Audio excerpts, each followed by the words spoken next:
All right. What's up? Welcome to Craft Beer Professionals virtual conference. I'm out the gates here today and I'm super excited about this. I love doing these presentations with CBP. I love doing the Connects events. The virtual conferences are awesome too, especially because these things get recorded and saved. You can come back to them. And this is one of those presentations that you might want to come back and check out. It's also one that is probably the most common question that is asked when I do any kind of presentations, or there's questions that come up related to this, right? And what we're talking about is how do I know my marketing is working? And either people ask that during or after or whatever, and it's always like, man, there's just so much to unpack there that it really needs its own conversation. It needs a whole new presentation on just that. So this is the first time we're going to be doing a presentation just on this, and I'm excited to share it with CVP and go through it. But before we get into all the material, we have to talk about like why does this even matter, right? So why do we care about looking at analytics? Why do we care about diving through the data? And this is why. So first, if you're accurately measuring your marketing ROI, if you're actually tracking the stuff you're supposed to be tracking and tying it to your marketing channels, then that allows you to optimize better, right? Like you can pinpoint what's working, what's not working, improve the stuff that is you improve your channels overall, improve your marketing strategy overall. And what that's ultimately going to do is it's going to allow you to profitably scale your business. And scale could mean multiple things for your business. It could mean, what we normally think of scale is like growth, more money, maybe a second location, that kind of stuff. It could also just mean, that your margins are better. You're a little bit more profitable, which could put more money in your pocket. You can pay your employees more, that kind of stuff, right? So scale could mean different things, but part of scale backs up to better optimizing your marketing strategy, and that backs up to accurately measuring your marketing ROI. So what are we going to talk about today? What are we going to cover? There's really two parts to the marketing measurement thing, which is first we're going to talk about online metrics and tying them to your marketing. And this is the stuff I look at and I say this is kind of easy. I call this the easy version, although sometimes it's not so easy, right? I call it easy. I've been doing this for a long time, but the reason I say it's easy is because these are these are metrics that are all online, right? We have nice clean tracking from marketing to point of purchase, and that's why it's a little easier to see the connection to marketing. With on-site metrics, what I mean by that is like stuff that happens in your tap rooms, in physical brick and mortar locations where those systems aren't connected, right? Where your marketing isn't necessarily a clean line all the way to your point of sale systems.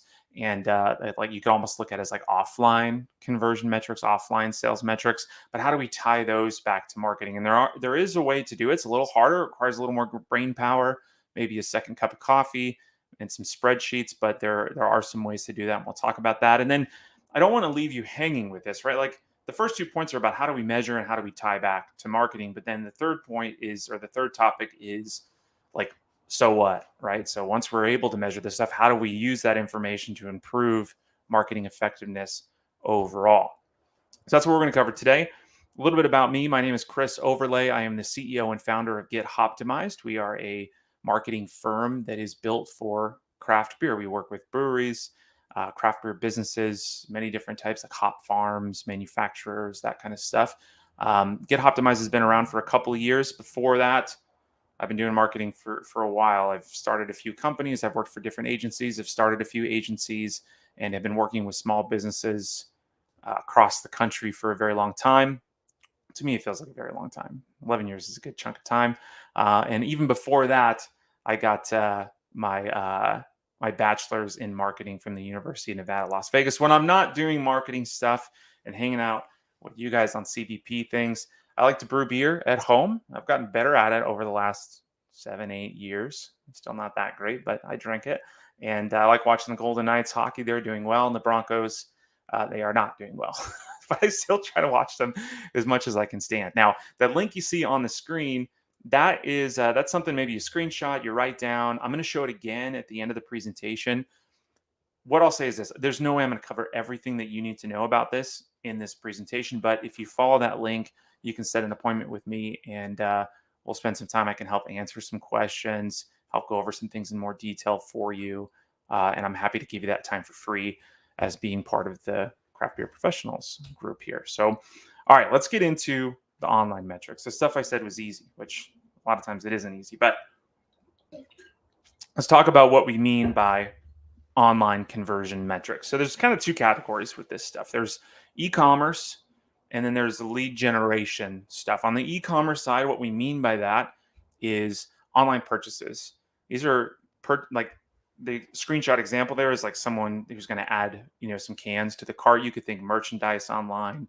Basically, if they're purchasing something through the website or through an app, that is an e-commerce conversion. The tools we're using to track those things are Google Analytics 4. We're using e-commerce tracking through Google Analytics. There's other analytics systems out there too, like through Wix, through Squarespace. There's a bunch of different places where you can go find this data. You can also link up your metapixel to and other pixels, like if you're running like Reddit ads or TikTok ads or whatever, you can link up those pixels that they allow you to add to your website and track e-commerce data. The other type of online conversion metric is lead generation stuff. So this is where someone's giving you their contact information. They're filling out a form. They're registering for an event. If there isn't a purchase associated with it, and they're just giving you their contact info, that's what we're talking about there. Because the reason why I kind of call these like money metrics too is because that lead kind of turns into money down the line, right? If they sign up for the event, there's potential there for money. If they're signing up to get more information, to set a demo call, to set a sales call with you, there's potential for revenue there. So this is generally considered like what I would call a money or conversion metric here that we should focus on. Same kind of tools though. You're going to use Google Analytics 4 to track. It's just different how that conversion is tracked. With e-commerce, we're looking for purchases and revenue. We really want to see the revenue come through in the tracking. With lead generation, there's no revenue tied to that. But what ends up happening, without getting too technical, is there's just a different slice of code, different piece of code that trips the system. Like, for example, you see in that screenshot, if you were to fill out that form and hit submit, clicking that submit button, that's what's tracked with the conversion. Now, just not even that long ago. You remember in July when we switched to Google Analytics 4? Before Google Analytics 4, so just earlier this year, you had to use like Google Tag Manager to track the submit button click, and then you had to link Google Tag Manager to your Google Analytics. It was kind of a weird, funky system to be able to track these things. It's a lot better with GA4. GA4 picks up the form click, and then you can tie that as a conversion inside of your analytics. Another thing you can do if you're not able to pick up that button click for whatever reason, sometimes this happens, especially if you're on a WordPress website, because there's all sorts of plugins. You can redirect your traffic to a thank you page and then track traffic on that page and say that's a conversion, because the only way to get to that page is through the form. Now, I want to back up here for a second and talk about that word conversion. What we mean by that is actually an action that is like related to some type of purchase or revenue or something actually happening that means something to your business. What I don't mean by conversion is like a cart page view or a contact page view, like somebody just getting to the cart page. Although that's useful information, it's not a conversion, right? Getting to the cart is a lot different than purchasing something off the cart. And you might want to look at those two metrics and say, well, we get a lot of people to the cart, but not all the way to purchase. But what does that tell us about our funnel? But it's not a conversion. So that's why I wanted to talk about that real quick, is that there's a difference between conversion and other data points there. What we're talking about here is conversions. So thinking about those conversions, purchase, lead form, how do we tie that stuff back to marketing metrics, right? We link those two together. Well, first thing you got to be doing is you got to be tracking the right metrics. We talked about conversions a second ago, but there's other metrics that are really valuable to be tracking. Conversion value, that's the money or the value associated with that action. So it could be purchase value, revenue, and that in the case of e-commerce. There's a cost to get that conversion. You're going to see that cost if you're running ads. So if you're running Google paid search, Meta, You can see the conversion cost, how much it costed you to get that conversion in that data. You can see conversion rate, which is how often you're converting. And really, the really important one is the conversion value to cost ratio. So that ratio is taken by taking the value of your conversion and dividing it by the cost to get to that conversion. And different platforms refer to this number in different ways. Some, like Meta, refer to it as ROAS, which is return on ad spend. We talk about these metrics as ROI metrics, return on investment metrics. Really, this is important because it tells you how profitable your ads or any kind of marketing you're doing is. Okay, so that ROI number, that conversion value to cost, is super important. And we're going to look at a few examples after this. If your brain's a little wishy-washy, you're like, what? I don't even know what he's talking about. Hang on. Next couple of slides are going to give you some visual examples on that. But let's continue to set the baselines here. So part one is track the stuff. Part two, track the source of information that's coming from the traffic source, in the case of online metrics. So that's like your marketing channels, it's your campaigns, it's your ads. Now, when you can't, if you've ever looked inside of analytics, sometimes these sources are automatically associated. You'll see social, you'll see Google organic, so on and so forth. Sometimes they're not, though. You need to see like direct traffic or something like that. That's because there is, like Google Analytics, for example, isn't picking up any type of source. So you have to manually set that source. And that's what we refer to as UTM links or trackable URLs. What you're seeing on the right-hand side of your screen is an example from Meta. If you've ever, built a Meta ad, Facebook ad, you see a little blue link that says build URL parameter. Maybe you've clicked on it, you open it up and go, I have no idea what the heck this is. Exit out. That actually is a super, super important set of information that you want to build into your Meta campaigns, because what you can do with that information is tell analytics the source, the medium, and the campaign that traffic is coming from. And if you come back over to the text on the left, you can see an example link down there that shows that the traffic that is using that URL. If you look at that URL structure, it's just my home page, and then everything to the right of that / that doesn't impact what shows on the website. That's telling analytics where this traffic is coming from. So in this case, the source is an email. The medium we've set is newsletter. So we know this is an email newsletter. And the campaign was a March 2023 campaign. So it was our email newsletter for March 2023. Without that UTM information in there, Google is not going to be able to differentiate this traffic from any other source of direct traffic to your website. But it's super valuable to know where your traffic is coming from, right? Now, before we look at examples, I do want to make another note that maybe this is something you want to come back to later and snag that URL where it says tool, that GA dev URL. That is a free tool that you can use to build your own UTM links. I highly recommend you snag that, you bookmark it, and then whenever, especially when you're doing email, I always use this one as emails because email newsletters, they don't usually build in trackable URLs. Use that UTM builder and set up a trackable URL for your email campaigns or other campaigns that you're running. Okay, now that your brain is mush, let's look at some examples and turn that mush into actual information for you. So what we're looking at here is a screenshot from Google Analytics tracking. And what we're looking at is purchases on the right. So you see that purchase, the number of purchases, and the total revenue. And we're comparing that to source medium. So on the left, you see there's Google CPC, there's Google Organic, there's Instagram referral, Facebook paid, all these different traffic sources coming into the website. And we can see purchase by source medium and revenue by source medium. So this set of data right here, if you're doing any kind of e-commerce, online sales, this is one of your most important reports, because now you can see where traffic is coming from and how much revenue that traffic source is generating. This alone can help you make marketing decisions. You can say, look, email newsletters, they brought us in like $400 during this time period. That's fantastic. That's pretty good in terms of traffic source, because email newsletters are very typically low cost if you're doing them yourself. So email is pretty solid. Direct traffic, organic traffic, Google CPC, these are all driving revenue for us.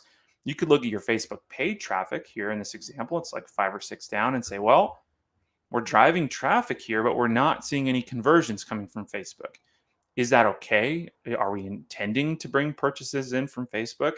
If we are, then there's a problem here with whatever we're doing with ads. And then you can back that up to targeting, to ad type, all kinds of stuff. And we're going to get into some of those examples as to why your marketing is working or not.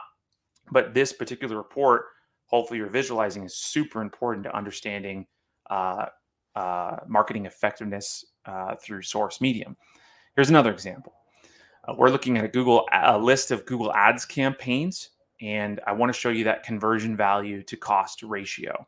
So the vertical column there, that's the conversion value to cost. Google paid uses that, but it's the same thing as ROI, same thing as return on ad spend, ROAS. And the cross section we have analyzed here shows that we spent $899. That's our cost. Our conversion value, that's how much money we brought in, is 5,602. Our conversion value to cost in that particular campaign is 6.23 to 1. It's kind of how we look at it. It's 6 to 1, meaning that for every $1 we bring in, we're bringing every $1 we spend, we're bringing in $6.23. That's an incredibly great campaign. 6 to 1 is massive, is great. But thinking about that metric, look at the rest of those campaigns down the line. It tells a story about how effective those campaigns are. Some of them are at a positive ROI, meaning they're more than one. Some of them are at a negative ROI. And the ones that you see negative, that's where your brain should automatically go and start unpacking what's going on in those campaigns. Why are they negative? What are we doing there? Is our keywords wrong? Is our targeting wrong? Are we spending too much? Are we bidding too much? Is our landing page off? What about those campaigns is causing the ROI to not be positive? If you're curious, in this particular case, many of these campaigns, we actually lost data tracking for about a week or two. I think it was like 10 days, where Google Analytics was not reporting conversion value back to Google Ads. And we were able to identify that in part by looking at this data and saying, whoa, we saw a drop all of a sudden. What's going on? We went and took a look at the systems and found that tracking was actually improper here. But without this kind of tracking, it would be hard for us to know, right? So, okay, now let's look at ROAS. So this is a different system. This is meta ads. And what we're looking at here is that far right column is return on ad spend. So again, it's that ratio of how much we spent versus how much came back. And we're looking at the ad level. So with the slide we saw previously, that was just campaigns. But I want to illustrate this point because this is one campaign with, what is that, 5 ads over there, different copy, different asset, so different graphic. And you can see that there is a difference in ROI even at the ad level. And just think about what that tells you about your marketing. Certain ads are doing better than others at driving money into the system. You could take that and say, well, we only want to run the ads that are good. Let's dump the ones that are bad. That's optimization number one. Like the real next optimization is, what about that collateral is working? What about that copy is working? How can we replicate that in our next campaign? But again, you look at it at the ad level, it helps you out a ton seeing that ROI. See why I mentioned that ROI number is like so important, because that's the ultimate tell of how effective your marketing is up channel. Another quick example for you here is like an email integration. So what we're looking at is MailChimp. MailChimp in this case is connected to WooCommerce. So there's a direct integration there. We can see WooCommerce online conversion data, conversion values, and we can tie that back to specific email campaigns and learn things about those campaigns. Which ones worked, which ones didn't work, what send times work, which ones don't work, so on and so forth. And it's nice when we have these types of integrations because, man, they make data tracking a lot easier and help make marketing decisions a lot easier. So when you get a chance to do those integrations, try to do them. And lots of online systems do. Again, this is why I call it easy. Now it's the hard stuff.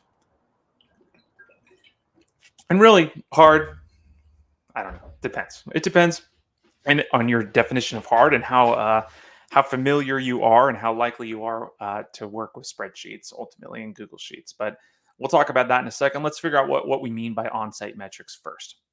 So really, I'm talking about like two different kinds of data. You have foot traffic data, so people coming in for the first time, second time, repeat visits, so on and so forth.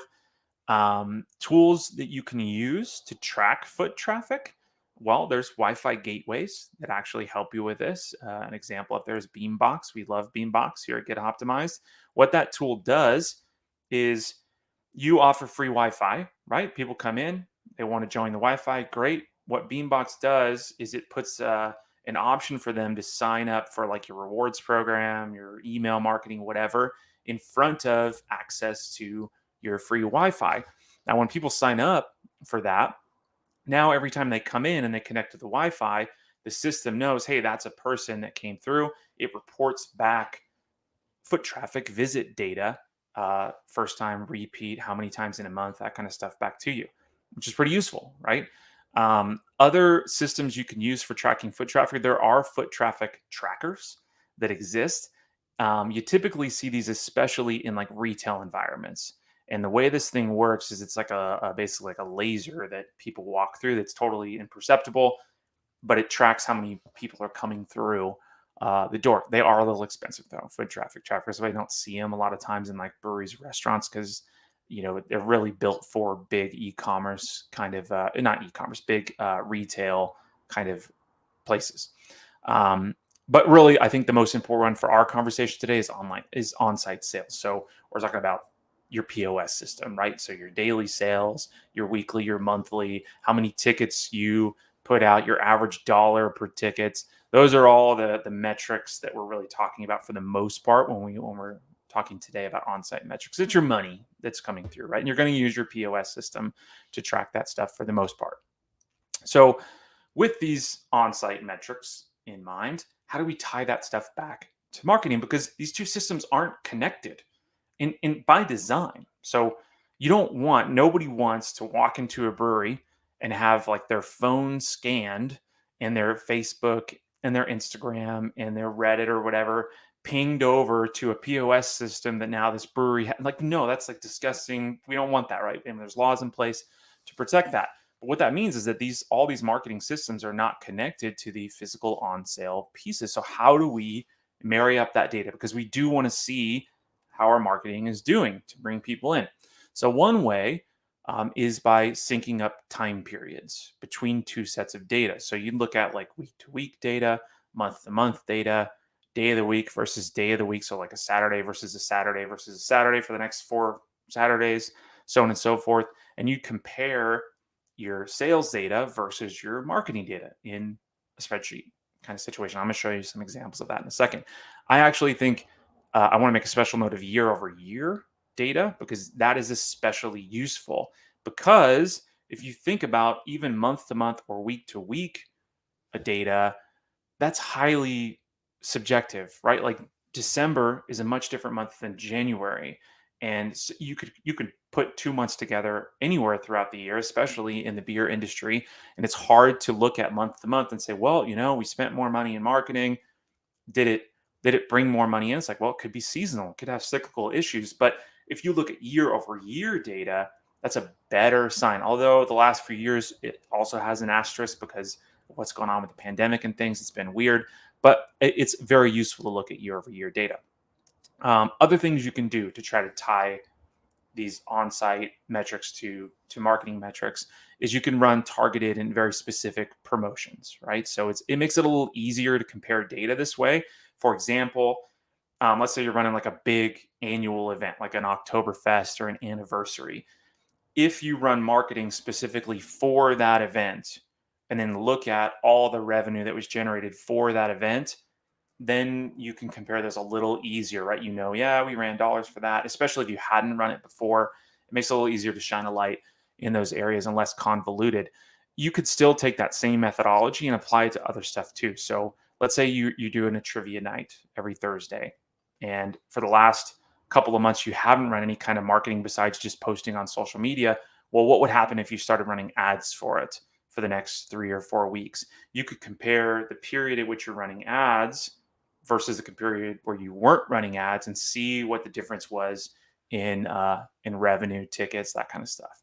Again, this is like it's a slice of the time period comparison, but when you're running very specific promotions, like for the trivia night, you'd be running trivia night ads. It makes it a little easier to sync up that data. You could do the same thing with like a coupon. Maybe you're putting something out via email that only goes out via email that somebody has to bring in. You could link up those bits of data on the back end yourself if you ran certain reports. Now, there are integrations that kind of work for tracking even foot traffic and POS data and marrying that with marketing data. And I'm going to show you one example, but they are a little bit more expensive. It's very specific technology and it's not always perfect, these things, because of the reasons I mentioned before. Is we want data privacy. So having all this data in one place, it gets kind of tricky, and you got to jump through a few hoops with data. And anytime you do that, you start to lose accuracy with that data. But some of these things do exist. And like I said, I'll show you some examples. But the reason I kind of put them as third is because, like I said, they're not super accurate sometimes and they can be very expensive. The other two versions here, especially the first one of looking at your time periods and marrying up the data that way, is much more obtainable and easier to get to data right now than some of these more integrated systems. So let's kind of unpack some of this stuff and give you some examples to frame your mind around so that, again, your brain goes from mush to organized information. So what we're looking at here is fake data. Okay, this is just a couple of charts to kind of illustrate the point I'm making about time periods. So on the left-hand side, you have week to week to week data. On the top line, you have your sales metrics, your sales revenue in this case. And on the bottom line, that's your marketing spend. And what we mean by marrying up the data is that you have the same weeks lined up with marketing spend. And you can see in this perfect example, this particular data says as soon as you started spending money on marketing, you started to see your sales climb up. Same thing on the right, but it's year over year. So March 2022, no marketing spend. March 2023, you spent some marketing, and magically, wouldn't it be great if it was just that easy? That if you spend a little bit of money on marketing, bam, you made a bunch more money. That would be great. So I said this is fake data, but it does illustrate the point of like, okay, this is what we mean by comparing time periods. Let's look at some real data though, because real data is a little harder to dive into. But this is actually a really good example of kind of making some interesting conclusions and correlations with marketing data. So what we're looking at here is a comparison of 2022 versus 2023, the same event that happened each year. So it's a big annual event that this client had as a brewery client. And what happened in 2023 is they had an 18% better year. They made more money in 2023, and their average check price went up too. So overall, it was a better year in 2023. What we've done is we pulled a bunch of marketing data for the same time periods, and now we're comparing it. And what do we find here? So in this case, we ran all like meta ads. So this is all data from Facebook and Instagram advertising data. And what we found is that first, there's a massive jump in Instagram reach. So we got a lot more focus on Instagram in 2023. We also found that we spent a bit more money. We ran ads for longer. We saw, again, more spend, but the real big numbers here, if you see the far right column almost all the way down, 544% more reach and 400% more impressions. That number there is extremely telling as to what had an impact with marketing. And if, the old saying comes up here of hindsight is 2020, when you really look at 2022 versus 2023 and the number of people that were reached with their ads, 3,000 versus 20,000 people reached. That number is extremely telling as to why marketing had an impact, just because they served ads to more people and got their promos in front of more people in this case. Also, engagement was a factor, but so like without diving into too much detail as to like, okay, specific like marketing tactics and things like that. The point I'm trying to illustrate here is like looking at these data sets comparatively allows you to see what, like, it paints a picture, right? You can look at this and go, well, thinking about next year or another event like this, Instagram is probably going to be really important to us. We should run our ads for a little bit longer. In fact, our recommendation for our clients is for this type of event, you really should be running for about 30 days. We got signed up to help out with this event when there wasn't enough days to get there. So we got them up as soon as we could. But you can see here that running the ads for a little bit longer is having an impact here. But reach is a really, really important part of what worked there. But all these things we're able to tell and then apply to future scenarios and test, right? So if we learn something from this set of data and we say, well, we're gonna do something very similar for the next event, do you see the same kind of thing happen? If so, great. Then your theory is true, or at least you can't say totally true for being good scientists here, but you can say, yeah, there's some correlation here. We kind of have a decent formula for how to make this work, and vice versa. Maybe you try something in the future and it doesn't pan out. Well, that one set of data we looked at was maybe an outlier. Maybe there's other factors involved, but seeing the data allows you to even have that discussion amongst your team and internally, even. So,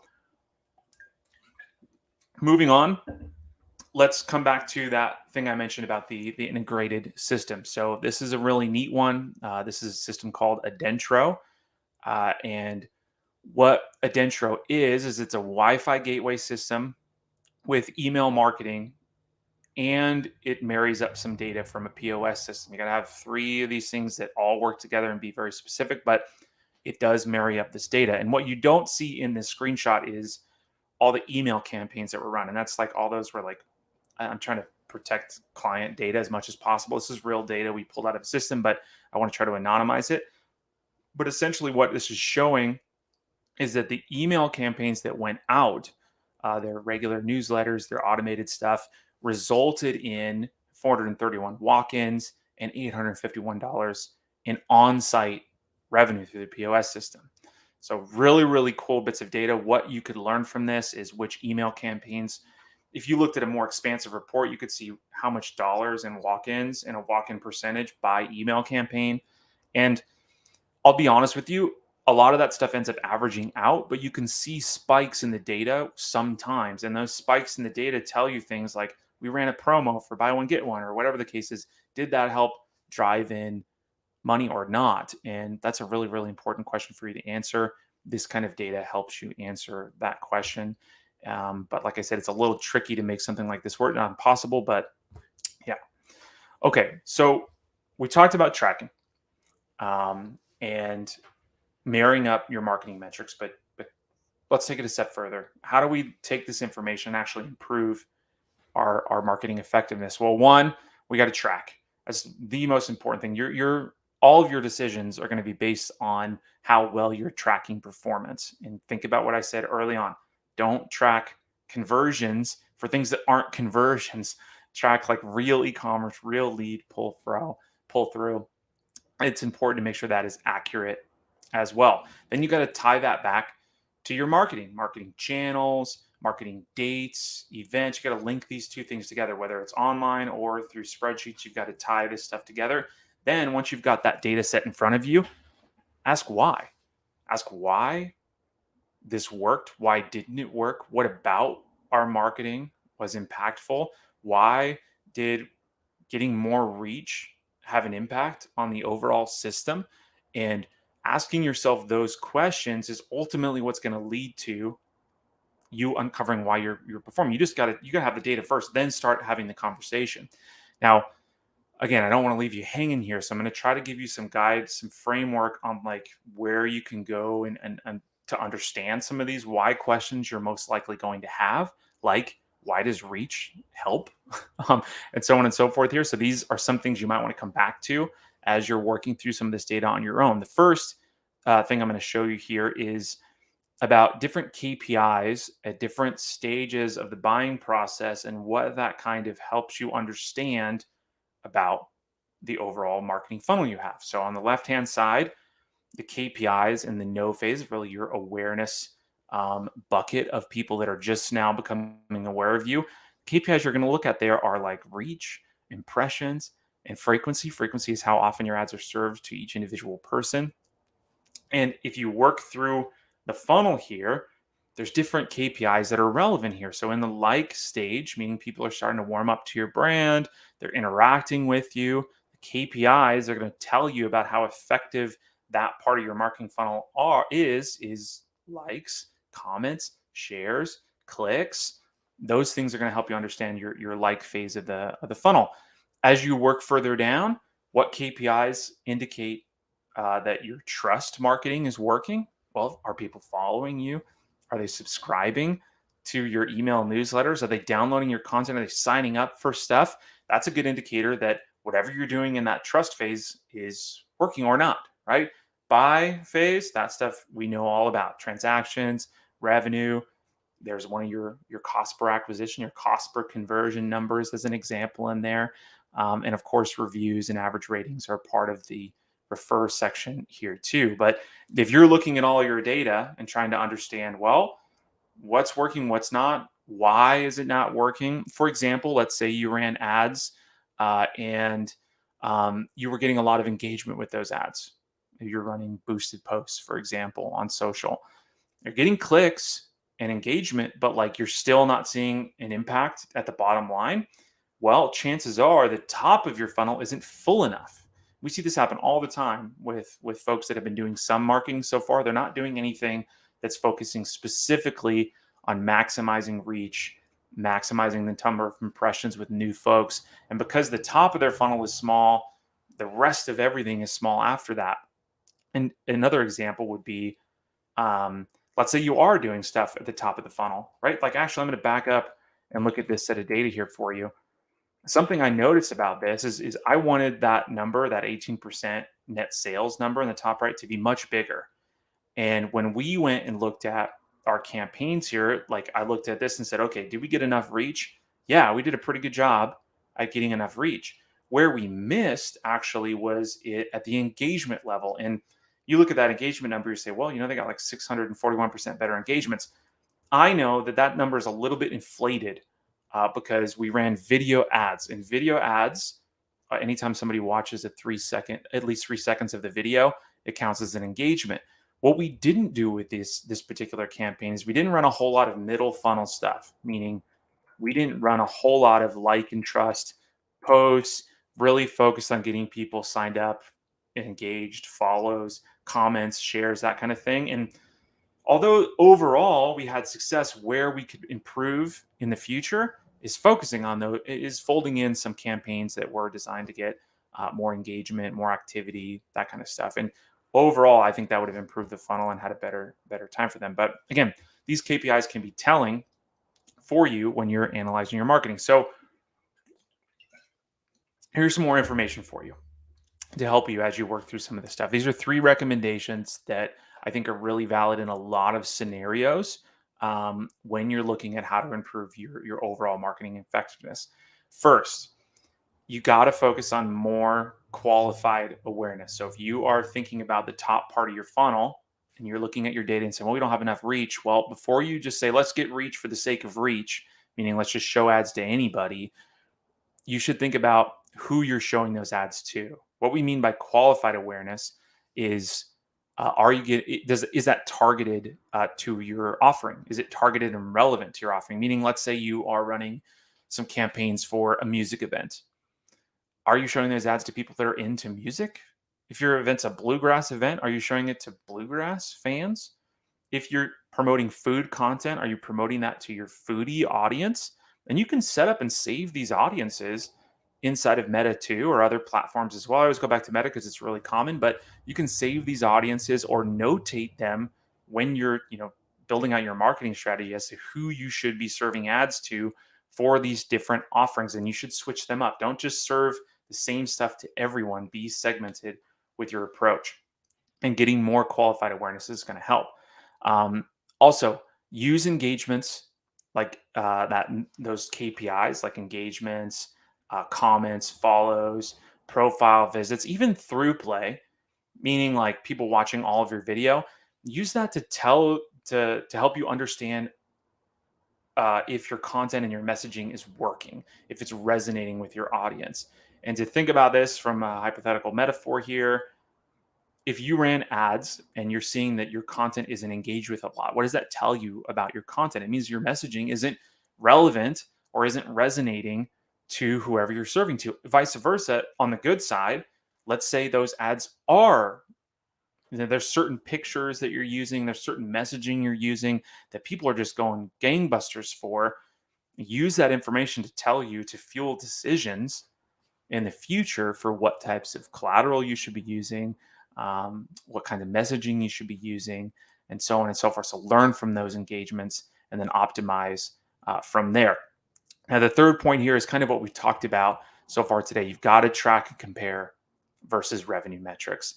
And those revenue metrics are really the key. So tracking those online conversions, tracking them back all the way to source and medium, that's key point number one. And then comparing your on-site, your kind of offline metrics to your marketing side by side, using comparative dates, using like specific promos. That is the piece here. And what you're going to find if you work this and you do these things is that marketing performance is very much cyclical, meaning that if you focus on getting better awareness, you get more qualified reach, you get more, targeted audiences and more relevant audiences, that's going to help you get trust more easily. People are going to, fall in love with you easier ultimately because what you're serving is relevant to them. The ads you're serving are relevant to them. And if you can be trusted more easily, then more money is going to come. If you get more awareness and more trust, there's going to be more revenue at the real bottom of the funnel, so to speak. And if you're able to drive more sales, and caveat here, whatever you're doing is good, right? Like you're actually providing a good service, then you're going to see your reputation improve. More reviews, your average rating goes up. And if you get a better reputation or you start building a better reputation, you all know the more reviews you have, people trust you quicker. It's almost like you jump that section of the circle here, that awareness to trust. It just streamlines it with a better reputation way faster. That circle almost becomes shorter and shorter and shorter as you improve performance in all of these areas. And that's really the bulk of the presentation here. I know you're going to have questions about specific stuff. I'm happy to answer that stuff. You're welcome to set a follow-up session for us or with us, and we'll answer those questions the best we can. Like I said, we'll set us at that time. I'm gonna take a look here. I got a couple of minutes. I got a max at 45. I'm at like 42 here. I'm gonna jump over here to the comment feed here and see if there's anything that I can help answer that came through.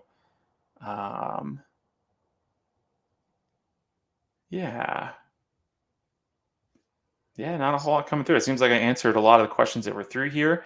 Like I said, if you're watching this even in, post, not live, use that URL, set an appointment with us. We'll keep that live for a long time. So this won't go away.